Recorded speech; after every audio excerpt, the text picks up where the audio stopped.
ಆತ್ಮೀಯ H16 news ಅರ್ಥಾತ್ ಹೇ ಸಿದ್ದರಾಮಗೆ ಸ್ವಾಗತ. ನಾನು ನಿಮ್ಮವ MI ಅಥವಾ ಮಲ್ಲಪ್ಪ ಜೋತಾವರ್. ಆತ್ಮೀಯರೇ,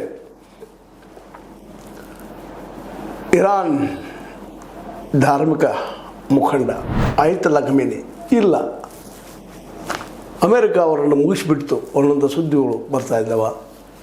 ನಿಜವಾಗಿಯೂ ಇದು ಇರಾನಕ್ಕೆ ಭಾಳ ದೊಡ್ಡ ಹಿನ್ನಡೆ ಅನ್ನೋದ್ರಲ್ಲಿ ಎರಡು ಮಾತಿಲ್ಲ.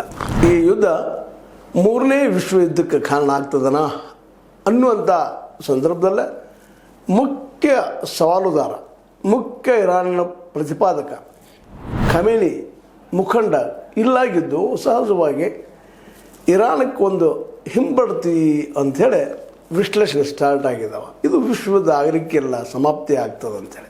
ಸ್ವತಂತ್ರವಾದ ಮೀಡಿಯಾಗೆ ಬೇಕಾಗಿರುವುದು ಸ್ವತಂತ್ರ ಧ್ವನಿ. ಆ ಸ್ವತಂತ್ರ ಧ್ವನಿ ಉಳಿಸಲು ನೀವು ಮಾಡಬೇಕಾದದ್ದು ಇಷ್ಟೇ. ಅದೇನಪ್ಪಾ ಅಂತಂತಂದ್ರೆ, ನಿಮ್ಮ ಕೈಲಾದಷ್ಟು ಸಹಾಯ ಈ ಚಾನಲ್ಗೆ ಮಾಡಿ ಹಾಗೂ ನಿಮ್ಮ ಧ್ವನಿಯನ್ನು ಕಾಪಾಡಿಕೊಳ್ಳಿ. ಯಾವ ಖಮೇನಿ ತನ್ನ ಅಧಿಕಾರದ ಅಸ್ತಿತ್ವಕ್ಕಾಗಿ ಜೊತೆಗೆ ಇರಾನನ ಒಂದು ಉಳಿಸ್ಕೊಳ್ಳೋ ದಿಶೆಯಲ್ಲಿ ಏನು ಪ್ರಯತ್ನ ಮಾಡ್ತಾಯಿದ್ರು, ಅದು ಇವತ್ತು ಏನಪ್ಪ ಅಂದ್ರೆ ಇರಾನಕ್ಕೆ ಭಾಳ ದೊಡ್ಡ ಪೆಟ್ಟಾಯ್ತಾ ಅನ್ನುವಂಥದ್ದು. ಆಲ್ರೆಡಿ ಡೊನಾಲ್ಡ್ ಟ್ರಂಪ್ ಅವರು ತಮ್ಮ ಟ್ರೂತ್ ಸೋಷಿಯಲ್ ಮೀಡಿಯಾದಲ್ಲೇ ಹೇಳ್ಕೊಂಡಿದ್ದಾರೆ. ಬೆಳಗಿನ 3 ಸುಮಾರಿಗೆ ಖಮೇನಿ ಅತ್ಯಂತ